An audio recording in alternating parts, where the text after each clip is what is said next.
Episode की झलक क्या मां, भद्रकाली की मूर्ति सच में जाग गई है? सप्त ऋषियों ने क्यों छुपाया था यह मंदिर?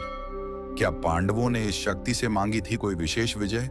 मिट्टी में छुपे हैं और भी संकेत जो किसी बड़े रहस्य की ओर इशारा करते हैं। क्या पंडित केशव जी और सर्वा बायु अब एक नई परीक्षा में प्रवेश कर चुके हैं?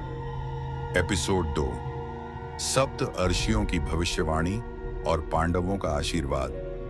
हवा अब भी रहस्यमयी ढंग से बह रही थी। सर्वा बायु की आंखें मूर्ति के नीचे उभरे लाल धब्बों पर टिकी थीं। पंडित केशव जी बायु के माथे पर वही लाल निशान उभर आया था जो उन्हें वर्षों से अपने सपनों में दिखता रहा था। पंडित जी ने जमीन से थोड़ा सा और मिट्टी हटाई। नीचे से एक पत्थर का शिलालेख निकला। उस पर बहुत ही प्राचीन संस्कृत में कुछ लिखा था। उन्होंने उसे पढ़ने की कोशिश की। सप्तर्षिभिः स्थापिता शक्तिः, यत्र धर्मस्य रक्षा तत्र देवी स्थापिता, अयं स्थलः भविष्यति धर्म युद्धस्य केंद्रम। पंडित जी भावुक हो गए। उन्होंने कहा, बेटा सर्वा, ये वही स्थान है जहां सप्त ऋषियों ने भविष्य में होने वाले धर्म युद्ध की कल्पना कर शक्ति की स्थापना की थी।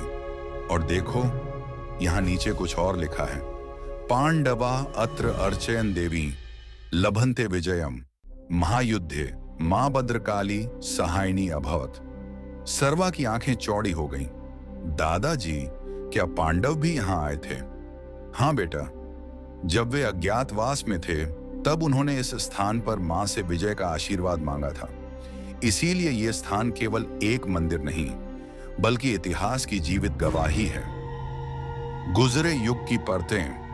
पंडित जी ने बताया कि समय के साथ ये मंदिर धीरे धीरे प्रकृति में विलीन हो गया। आक्रमणकारियों के समय में जब मंदिरों को तोड़ा गया, यह भी उजाड़ दिया गया, पर देवी की शक्ति यहां अब भी मौजूद थी, शांत लेकिन जागृत होने को तैयार। उन्होंने एक बार फिर पांडुलिपि निकाली। उसमें एक चिन्ह बना था जिसके अनुसार मंदिर के चारों ओर 7 पत्थर थे, सप्त ऋषियों का प्रतीक। सर्वा और पंडित जी ने खोज शुरू की और एक एक करके मंदिर के आसपास छुपे 7 शिलाखंडों को खोज निकाला। हर पत्थर पर एक अलग मंत्र लिखा था, जैसे कोई तंत्र यंत्र का हिस्सा हो। जैसे ही अंतिम पत्थर छुआ गया, एक अद्भुत घटना हुई। शक्ति का कंपन। मूर्ति से एक हल्की ऊर्जा निकली और आसपास की सूखी लताएं हिलने लगीं। घंटी एक बार फिर अपने आप बज उठी। सर्वा ने कहा, दादाजी, ये शक्ति जाग रही है। पंडित जी ने गहरी सांस ली और बोले, अब हमें अगली परीक्षा की तैयारी करनी होगी। शक्ति ने हमें स्वीकार कर लिया है, लेकिन यह सिर्फ शुरुआत है। संध्या का रहस्य। अंधेरा घिरने लगा था। पंडित जी और सर्वा ने वहीं रुककर प्राचीन स्तोत्रों के साथ पूजा की, पर रात होते ही कुछ अजीब हुआ। मंदिर की मूर्ति के चारों ओर छोटे दिए अपने आप जल उठे और तभी एक कोने में कुछ हलचल हुई। एक पुराना कपड़े का झोला जैसे मिट्टी में दबा हुआ था, जिसमें कुछ था, एक ताम्रपत्र और एक लोटा। उस पर भी देवी की आकृति उकेरी हुई थी।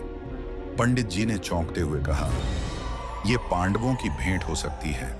मां ने इन्हें आज तक संभाल कर रखा है। सर्वा ने ध्यान से देखा। मंदिर के पिछले भाग में दीवार के बीच एक दरार थी, जैसे कोई गुप्त मार्ग हो। वह बोला, दादाजी, क्या मंदिर का कोई और हिस्सा भी है?